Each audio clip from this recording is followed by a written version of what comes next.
Hello everyone and welcome back into our final segment of the day here on the GSMC Fantasy Sports Podcast. And for our final segment, it's as always my favorite segment of the Monday show, my Don't Be Surprised If segment. And this weekend, why not go crazy for the final weekend of the fantasy football regular season? So these takes might be a lot bolder in nature just because I wanted to get fun with it, just because as we prepare for the playoffs, it's nice to alleviate the pressure that's going to be placed on you as you make your last-minute decisions for the playoff push ahead. But as always, it's a great way to conclude today's show, to get you thinking even as we wind down this fantasy football season together. So without further ado, let's jump right into the final Don't Be Surprised If segment before the regular season comes to a close. And far off, we kind of suggested this a little bit in our QB rankings, and this is perhaps the boldest take I've ever had on this segment, and I'm glad it's one of the final ones as well. The Jaguars compounding the Jets' misery with Mac Jones surprising. Why not have this be one of my hits that really does hit? And so I feel like the reason why I'm so high on the Jaguars is because right now the Jaguars are in a unique place where they know that they're a terrible team, but that win over the Titans kind of felt like one of those moments where they feel like they can play themselves out of a top draft pick. And looking at this Jags team, I wouldn't be surprised if that's the case because it's a lot more talented than people give it credit for. And in the offseason, if they do let go of Peterson, which I do think they will, this team is going to be one of the more appealing ones just because I don't necessarily think it's as damaged as it looks. But in terms of Mac Jones' side of things, and in terms of how he can play against the Jets, it's going to really stem down to how this Jags team kind of feels about his situation, right? Because Mac Jones is in a very weird situation where he knows he's going to conclude the season. He knows that more often than not, he's going to be the underdog. More often than not, he's going to potentially lose these last couple of games. But if he plays for pride, chances are he could end up on an NFL roster next year, potentially as a bridge quarterback or as a competent backup. And so this is the game where we potentially see Mac Jones playing for his NFL life here. And so that's why I feel like Mac Jones potentially surprised, and not for nothing. This is still a very talented receiving corps, even without its top two guys. I feel like, even though they abandoned Parker Washington, much to my chagrin, after I named him to my waiver wire list, he's still very talented. There could still be something there, and Brian Thomas Jr. is still an electrifying receiver when he has the ball in his hands. So if they trust that against a Jets defense that is entirely underwhelmed this season, I think the Jags potentially could come true on this claim here and really make me look like a genius in the last week of the fantasy football regular season here. But it's all going to depend on if the Jaguars play for both Doug Peterson and Mac Jones. It can't just be for Doug Peterson at this point because Mac Jones wants to play for something too. And so even if it's just for the Jaguars' backup role next season, he's going to want to play with pride, and it's just about the team really working with him here and not against him. So that's what made me really want to make this claim this week. But then the second one I want to talk about is this Bengals offense.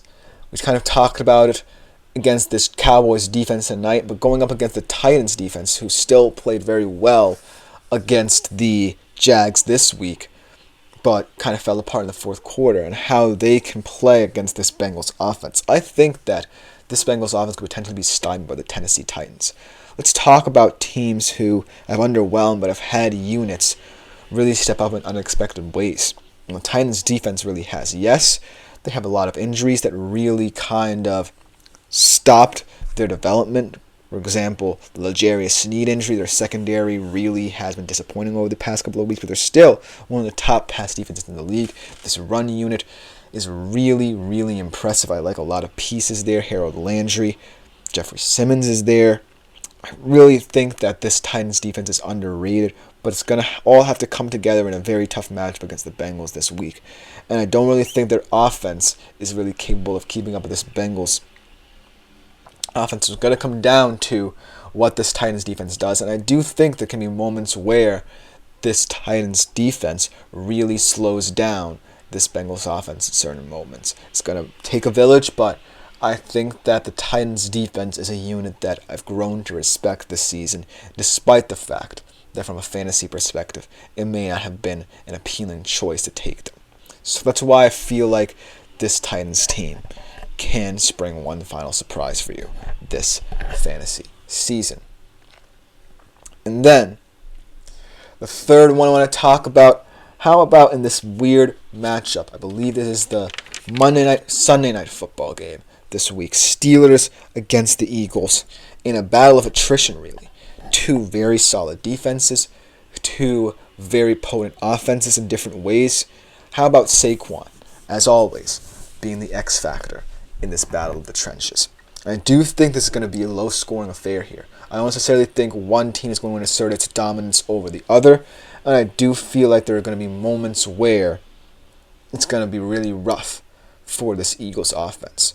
I think that the fact that Jalen Hurts really has been poor in terms of passing output, not to say that he's been poor in a sense that he's turning the ball over, because he's been very efficient these past couple of games, but only 226 passing yards in these past two games as well, leads me to believe that this game is going to come down to Saquon's play.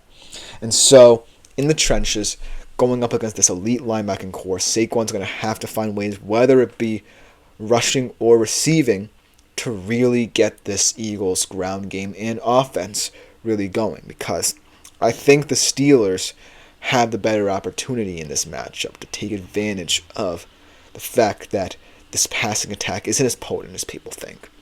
And that's why Saquon's really going to have to step up. And that's past game against the Panthers. He really, even though he had his 9th 100-yard game of the season, an Eagles franchise record, did it in an underwhelming fashion where he didn't really separate himself from the Panthers. And so that's why in this one, he's really going to have to step into this role of being a guy who can really take a game over. And so that's what's really going to stand out in this one, is can Saquon really be the X factor that really makes the Eagles a serious contender, not just in the NFC, but to reach the Super Bowl and usurp the Detroit Lions while doing it. And that's the key here. Speaking of the Detroit Lions, my final claim here, my don't be surprised if segment for the fantasy football regular season, is Jared Goff underwhelming against the Bills. Now, this kind of looks a little bit silly considering what the Bills defense did, but granted, a couple of those points were on special teams, and I don't necessarily think this Bills defense is as bad as what happened yesterday against the Los Angeles Rams. The Los Angeles Rams, not for nothing, got hot, man. Like, this offense it's not like this offense wasn't going to be potent with Kupp and Nakua back. We know what this Rams offense can be when Kupp and Nakua are playing at that level. And so I can't really blame the Bills defense. But it certainly made this take a little bit more silly in nature. But I do think that Jared Goff is going to err on the side of efficiency a lot more in games such as these, because of the fact that he still is the guy who doesn't want to make mistakes. He still is the guy who wants to be more competent than superstar. And so that's what separates him in my mind from the guys we think of as elite, right? Because Josh Allen, for example, the guy he's going to face off against in this matchup, he's a guy who's unafraid to mess up because he just really wants to help his team win. Same for Patrick Mahomes, same for Lamar Jackson in some regards, in similar regard, potentially Jalen Hurts. But Jared Goff is still more the safe pair of hands rather than the ultimate game wrecker. And this is not an indictment of him. He's still a very stellar quarterback in his own right, and I really respect what he's done with this Detroit Lions roster.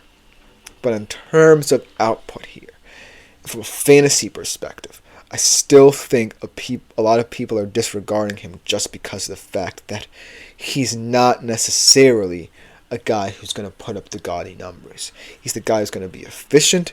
He's the guy who's going to win football games by not turning the football over, and that's going to have to be enough for a lot of people who choose to take the risk on him. And in this potential Super Bowl preview, what's going to come down to is who blinks first. And yes, we all know that Josh Allen is someone who's prone to turn the football over himself. And that very well could be the difference in this game in terms of generating positive field position for your team and creating short fields. But I do think that what I mean by underwhelmed isn't entirely based off of stats. I mean it's not necessarily going to be a game to remember fantasy-wise for Jared Goff. I don't necessarily think that he's not going to produce enough for the Detroit Lions to win, but it's going to be a game where it's going to be very understated. He's going to put up, say, 200, 220 yards of offense, maybe only have 1 to 2 touchdowns, and do it on, say, 22 completions. That's the kind of underwhelming nature I'm getting here. He's not going to light up the scoreboard, throw the football 40 times like a Josh Allen would. He's going to stay conservative, potentially to the detriment of fantasy football managers everywhere, in order to better protect his team. Because let's be real here, the Lions defense is also banged up. 13 players in the Lions defense are under reserve right now. That's almost 2 times more than the next team.